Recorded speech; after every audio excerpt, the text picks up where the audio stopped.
교회의 머리가 그리스도가 되시고 교회는 그리스도의 몸이라고 얘기하고 있습니다. 교회가 그리스도의 몸이라는 얘기는 교회가 어떤 건물이나 장소에 한정되어 있다는 얘기가 아니고 그리스도 안에서 연결되어져 있고 하나님을 발견하고 창조주로서 발견하고 그리스도를 나의 구원주로서 구원하시는 우리의 삶을 모든 것들을 지탱하고 계시고 주관하고 계시고 우리보다 앞서 가시고 우리와 함께 가시고 나를 안고 가시는 그 하나님을 내 삶의 주관자로서 이미 나에게 주어진 축복의 근원으로서 발견하는 사람들에게 그 충만함이다 라고 얘기하고 있다는 것입니다.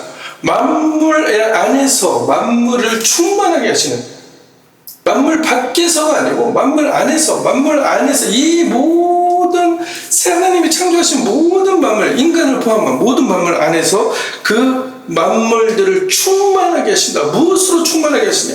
하나님이 말씀하신 이 충만함은 무엇이냐? 플레로마라는 뜻입니다. 이것은 어떤 체험이 아니다. 꽉 채우는 것이 아니고 그리스도께서 우주 만물 안에 이미 현존하고 계시고 완성해 가시는 그의 존재 방식이다라고 말씀하고 있다는 것입니다. 브엘세바를 떠나 하란으로 도망하던 야곱이 해가 지자 한 곳에 이르러 돌베개 하나를 베개 삼아서 누웠습니다. 형의 낯을 피해 도망하는 그의 마음은 상당히 텅 비어 있었습니다. 그러나 그 밤 하늘 사다락달이 꿈을 통해서 꿈인지 생선인지 알지 못했지만 꿈과 같은 그 하나님의 이상이 나타나서 내가 너와 함께 있어 내가 어디로 가든지 너를 지키며 라고 하나님께서는 말씀하셨습니다. 이것이 성서에서 우리에게 오늘 던져주는 말씀이다. 내가 너와 함께 있다. 그리고 내가 어디로 가든지 너를 지킨다. 하나님이 이미 이곳에 충만하게 존재하고 계시고 내가 그것을 발견한 사람들에게는 하나님의 충만함이 나를 통해 드러나게 된다는 것을 말씀하고 있는 것입니다. 여호와께서 과연 여기 계시거늘 내가 알지 못하였도다. 이것이 야곱의 고백이었어요. 하나님께서는 야곱에게 두려워 말라. 내가 너와 함께 하겠다라고 말했는데 여호와께서 과연 여기 계시는 것을 내가 알지 못하였도다. 인간의 삶의 한계를 드러내고 있다는 것입니다. 그는 빈들판에서 잠들었지만 사실은 하나님의 임재의 한 복판에서 텅 비어있는 것 같았던 그 공간이 하나님의 충만함의 공간이었고 하나님의 사닥다리가 오르락내리락하는 그곳이었다는 것을 얘기하고 있습니다. 창세기 28장 10에서 17절에 나오는 말씀이죠. 창조된 모든 존재는 이미 그 근원 안에 참여하고 있다는 것을 발견한 사건입니다. 전체가 부분에 앞서듯 하나님의 충만하심이 인간의 결핍과 부분적인 인식보다 알아차림보다 아름보다 앞서간다는 것을 말하고 있다는 것입니다. 이 결핍이라는 안개, 여호와는 나의 목자시니 내게 부족함이 없으리로다 라고 고백했던 그 다윗의 상황을 살펴본다면 부족함이 없다는 고백은 환경의 완전함을 뜻하지는 않는다. 환경이 완전하게 갖춰졌기 때문에 부족함이 없다고 얘기하는 것이 아니고 그것은 목자 되신 이의 성품에 대한 전인격적인 신뢰의 고백이다라고 성서는 증언하고 있는 것입니다. 갈멜산에서 바알의 선지자들을 이기고 하늘에서 불이 내리게 했던 엘리야, 바로 그 다음날 어떤 일이 일어났습니까? 엘리야는 이세벨의 유업의 한마디의 말에 광야로 도망치기 시작합니다. 그리고 로뎀나무 아래 앉아가지고 뭐라고 그래요? 내가 죽었으면 좋겠습니다. 나를 죽이세요 라고 얘기합니다. 여호와여 넉넉하오니 지금 내 생명을 거두시옵소서. 나는 내 조상들보다 낫지 못하나이다 라고 탄식하는 엘리야를 보게 됩니다. 그의 손에는 아무것도 없었고 마음은 완전히 텅 비어버린 결핍과 같은 상태가 되어 있었다. 그러나 하나님은 그를 정죄하지 않으셨다라고 얘기하고 있습니다. 천사들을 보내어 떡과 물을 마련해 주셨고 그 힘으로 그는 40주 40야를 걸어 호렙산에 이르렀습니다. 그 호렙산에서 하나님을 만나는 놀라운 경험들을 다시 하게 된 것이죠. 은혜는 인간의 결핍을 책망하지 않습니다. 하나님은 우리가 보고 있는 이 상황에 흔들리는 것을 책망하지 않는다. 오히려 그 자리에서 정말로 내가 쓰러지는 것 같고 결핍이 있는 것 같고 내가 알지 못하는 이 허무함이 있는 이곳에서 어떤 일이 일어난다? 먼저 하나님께서 내려와서 우리를 먹이시고 채우시고 다시 일으키시는 것이 바로 하나님이 우리에게 하시길 원하는 것이다 라고 말씀하고 있습니다. 지금 내 삶에서 부족하고 느끼는 자리가 어디인가? 그 결핍은 정말 실제 상황 때문인가? 아니면 우리가 하나님과 분리되어 있다는 그 잘못된 인식, 야곱이 얘기했던 과연 여기 계시거늘 내가 알지 못하였구나 라고 했던 그 야곱의 고백에 잘못된 인간의 한계적인 인식 때문인가를 돌아봐야 된다는 것입니다. 우리는 이 안개와 같이 가려워져 버려서 하나님의 현실을 보지 못하게 하는 그 결핍의 안개 속에서도 목자 되신 주님을 품을 떠난 적이 없다라고 얘기하는 것이에요. 하나님께서 너와 함께하겠다. 지금도 너와 함께하고 있다. 이곳이 하나님의 사닥다리가 움직이는 곳이었다는 것을 여러분의 삶에서도 드러내기를 원하신다는 것을 말하고 있습니다. 내 부족함은 나의 정체성이 아니고 지나가는 안개일 뿐이라고 선포하시기를 바랍니다. 마른 시내와 넘치는 잔이 있습니다. 나는 비천에 처할 줄도 알고 풍부에 처할 줄도 알아.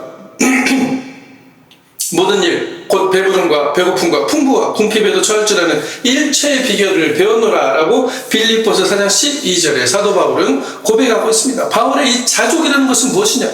당시에 있던 어떤 철학적인 스토어적인 무감각이 아니다. 무감각한 상태로 내가 나를 주문하는 것이 아니고 내가 그 모든 상황을 느끼고 발견하고 어떤 상황에 처할 수도 있지만 그 상황을 넘어서는 그리스도 안에는 거한 자의 실존적인 안정성에서 흘러나오는 능력을 얘기하고 있다는 것입니다. 우리가 무엇을 보고 있는가? 우리가 무엇을 신뢰하고 있는가에 대한 질문이라는 것을 말하고 있습니다. 남편을 잃고 시어머니 나오미와 함께 베들레헴에 돌아온 모압 여인 롯에게도 아무것도 없었습니다. 오히려 나를 말하라고 하라. 기쁨이 아니고 이제는 쓴물이라고 하라고 했던 그 나오미와 같이 밭도 남편도 사회적 지위도 없이 그녀는 그저 이삭을 주우러 나가야 했습니다. 그러나 성경은 롯이 우연히 보아스에 속한 밭에 이르렀다고 기억합니다. 이 우연은 하나님께서 준비하신 예비하십니다. 결핍에 바친 줄 알았던 그 자리가 사실은 은혜가 예비된 자리였다.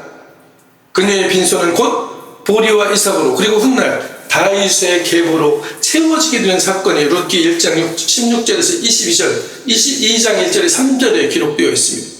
환난은 실제하고 결핍도 실제한다.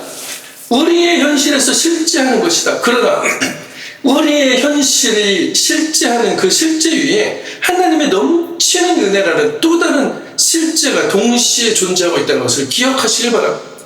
신자는, 믿음의 사람은, 그리스도인은 두 실제를 다 인정하면서도 어디에 뿌리를 내린다? 하나님의 은혜와 하나님의 돌보심과 하나님의 충만함에 뿌리를 내리고 사는 존재들이다라고 말하고 있습니다. 내 삶에서 마른 시내처럼 보이는 부분과 넘치는 잔처럼 보이는 부분은 각각 무엇이 있습니까? 나는 둘 중 하나만 보려는 그런 습관이 있지는 않습니다. 룻의 빈손이 부끄러움이 아니라 은혜의 시작이었듯이 우리의 빈자리도 하나님의 예비하심의 시작이 된다는 것을 기억하시기 바랍니다. 결핍과 풍요는 서로 배타적이지 않다. 그것은 하나님의 두 계절 모두에서 하나님이 함께 하심을 드러내는 하나님의 방식 중에 하나이다.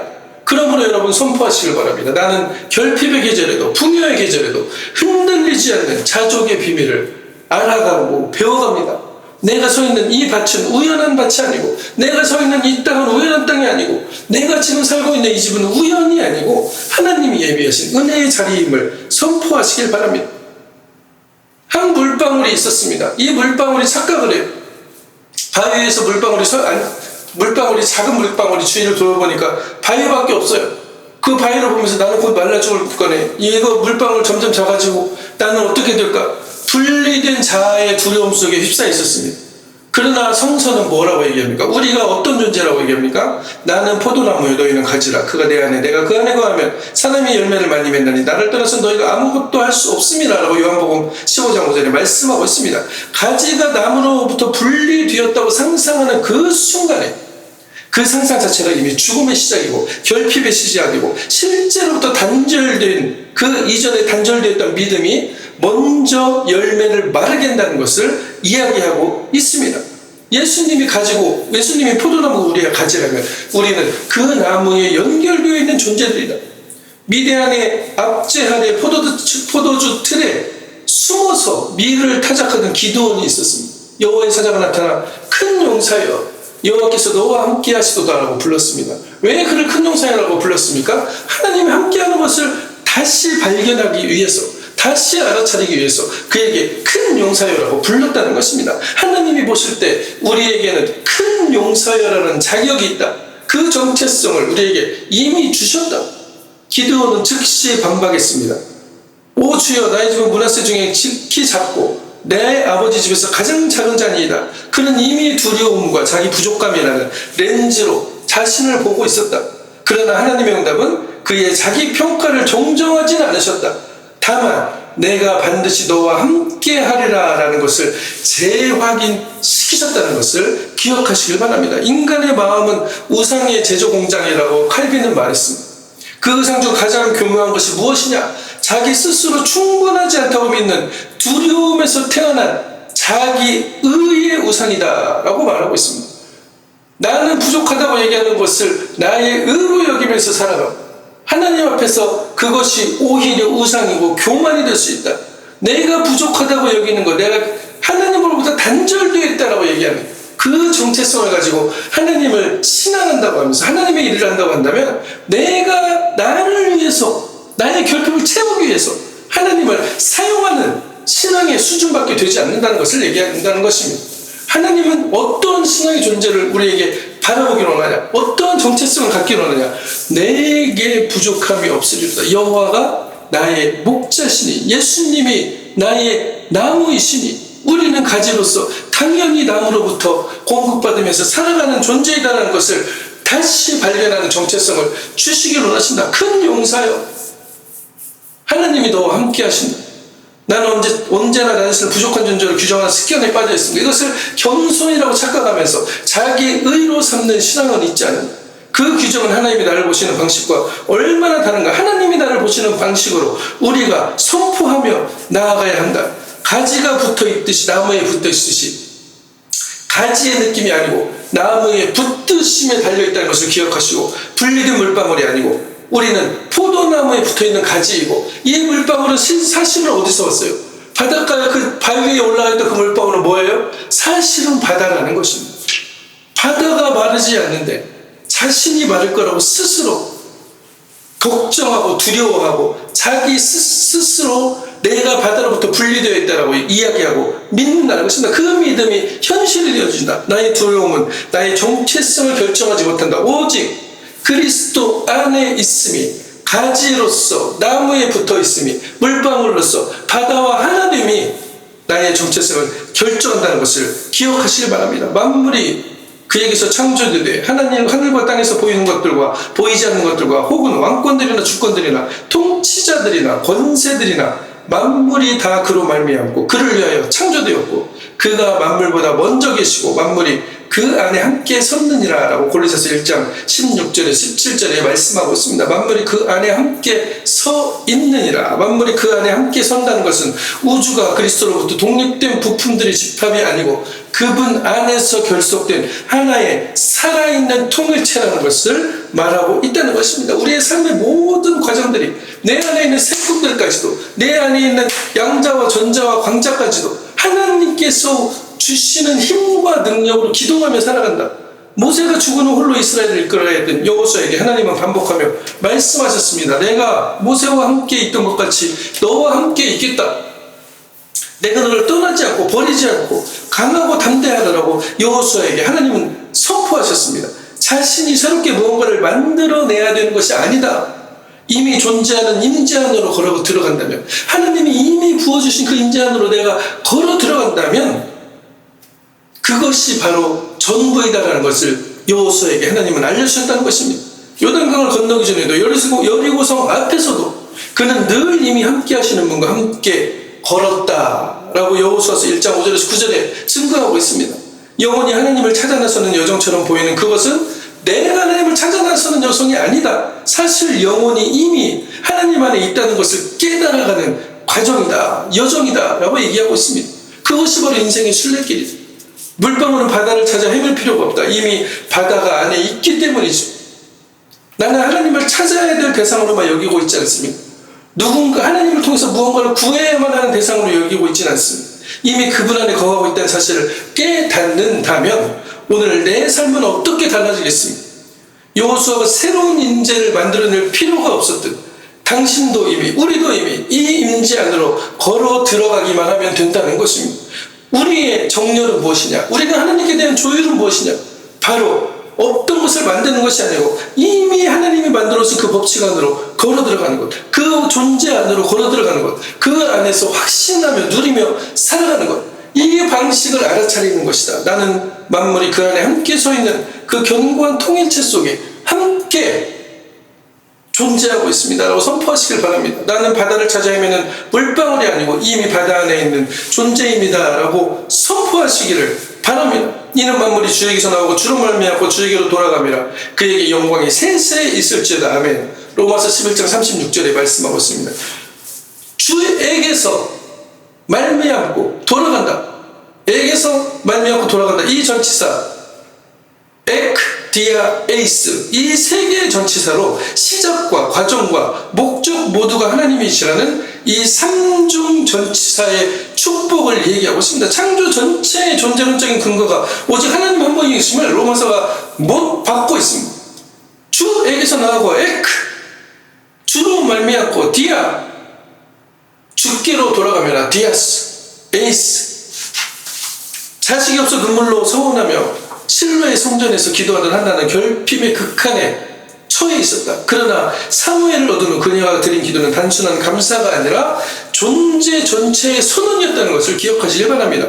내 마음이 여호와로 말미암아 즐거워하며 내 뿔이 여호와로 말미암아 높아졌으며 여호와와 같이 거룩하신 이가 없으시니 이는 주밖에 다른 이가 없고 우리 하나님 같은 반석도 없음이니이다.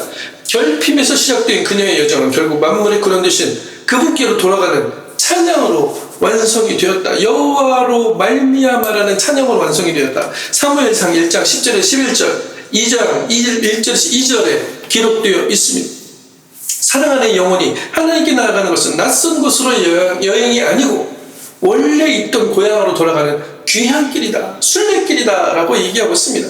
나의 신앙생활은 무언가를 얻어내려는 여행입니까? 아니면 하나님께로 돌아가는, 나의 근원이신 하나님께로 돌아가는 그 축복을 누리기 위한 길입니까? 만물이 그에게로 돌아간다는 말씀이 오늘 내 결핍의 자리에서 어떤 의미로 다가오는지를 다시 한번 돌아보시길 바랍니다. 한나의 눈물이 재정렬을 통해 찬양으로 바뀌었듯이 지금 우리의 결핍의 자리에도 우리가 생각하는 그 안개와 같이 뿌옇게 보이지 않는 자리에도 감사의 자리로 변화되어질 수 있다. 당신이 걷는, 우리가 걷는 이 길은 낯선 방황이 아니다. 이것은 바로 이미 하나님이 만들어 놓으신 그 길로 걸어가는 순례의 귀한 길이다라고 얘기하고 있습니다. 고향을 찾아가는 길. 나는 만물이 그에게서 나오고 그에게로 돌아가는 이 위대한 흐름 속에 존재하고 있습니다라고 선포하시길 바랍니다. 나의 결핍의 눈물은 결국 한나처럼 찬양으로 바뀔 것입니다라고 선포하시길 바랍니다. 그럴 때 우리의 삶에 하나님의 흘러넘침의 삶으로 가지에서 맺히는 그 놀라운 열매들이 우리 삶에 드러나게 된다. 우리가 그를 힘입어 살며 기동하며 존재하느니라. 너희 시인들 중 어떤 사람들의 말과 같이 우리가 그의 소생이라 하니. 사도행전 17장 28절 바울이 아덴 철학자들 앞에서 인용한 이 구절이 하나님과 관계가 종교적 부가물이 아니고 그 존재 자체가 근거임을 전제한다는 것을 얘기하고 있습니다. 세리장으로서 부유했으나 사람들에게 손가락질 받으며 살아온 삭개오가 예수님을 보기 위해 뽕나무에 올라갔죠. 예수님이 그의 집에 유하기로 하신 그 순간 그의 존재 자체가 뒤바뀌었다. 주님을 받아들인 순간, 주님이 나의 삶의 모든 것을 주관하고 있다는 것을 발견한 순간 그에게 존재 자체가 바뀌었다. 주여 보시옵소서. 내 소유의 절반을 가난한 자들에게 주겠사오며 만일 누구의 것을 토색한 일이 있으면 내 밥절이나 갖겠나이다. 채워짐을 경험한 사람은 자연스럽게 흘러보내는 사람이 된다. 그의 충만함은 소유의 축적이 아니었고 나눔으로 흘러넘쳤다는 것을 누가복음 19장 1절에 10절에 말씀하고 있습니다. 결박함이나 거룩함이나 결핍된 상태에서 벗어나려는 몸부림이 아니다. 이미 부어주신 사랑에 응답하여 그 사랑이 흘러넘치도록 사는 삶이다 라고 말씀하고 있습니다. 존 웨슬리가 얘기한 얘기예요. 채워짐을 경험한 사람으로서 나는 오늘 무엇을 흘려보낼 수 있습니다. 나는 남은 삶에서 받는 자에서 흘려보낸 자로의 흘려보내는 자로의 전환의 모습은 어떤 모습이겠습니까? 나의 3개월 후, 3년 후, 10년 후에 나의 모습은 어떤 모습일까를 생각하면서 하나님께서 이미 나를 그렇게 이루어 주셨음을 감사하며 살아가는 우리가 되어야 될 것입니다. 3개월 후의 변화가 억지적인 노력이 아니고 만남에서 흘러나왔듯이 당신의 나눔도, 우리의 나눔도, 나의 나눔도 억지가 아니라 이미 채워진 것에서 흘러나와야 됩니다. 우리는 이미 충분히 채워진 존재로, 충만한 존재로 오늘을 시작합니다. 하나님이 이미 여기에 함께 계시는 하나님의 사닥다리가 우리에게 그 함께하고 계심을 발견하는 것으로, 그 충만함으로 시작된다는, 우리의 삶을 시작한다는 것입니다. 그 채워짐이 또한 오늘 누군가에게로 기름 부음으로 흘러갈 것이다. 나는 결핍을 채우려 발버둥치는 물방울이 아니고 이미 충만하게 흘러넘치는 바다의 자체이다. 바다의 지체이다. 나를 통해 하나님의 충만하심이 오늘 만나는 모든 사람들에게로 흘러갈 것이라는 것을 선포하시기를 바랍니다. 이러한 선포를 통해서 하나님이 우리의 삶에 어떤 것을 드러내셨냐? 정말로 하나님이 살아계시는구나. 네가 함께 하신 하나님을 나도 알기를 원한다. 이곳에 하나님이 함께하고 계셨거늘 내가 알지 못하였구나 라는 고백들을 끌어내게 된다는 것을 바라고 있습니다. 여러분들의 삶에서, 우리의 삶에서 이런 충만케 하시는 충만함이 함께 하시기를 축복합니다. 물방울이 아니라 바다를 기억하는 하루가 되시기를, 결핍의 안개가 걷히고 이미 채워진 은혜의 실제를 보는 눈이 열려 현장에서 그 체험의 열매들이 맺혀지기를, 그리하여 하나님의 그 놀라운 정렬된 믿음의 안에서 이 자리에 있는 모든 자들에게 그 흘러넘침이 현실의 열매로 드러나게, 그리고 그 충만함이 오늘 만나는 모든 이에게 전달되어서 하나님의 영광이 점점 확장되어 가고 하나님의 나라가 점점 확장되어 가는 그 놀라운 기적의 주인공 되시기를 그리스도로 간절히 축원합니다.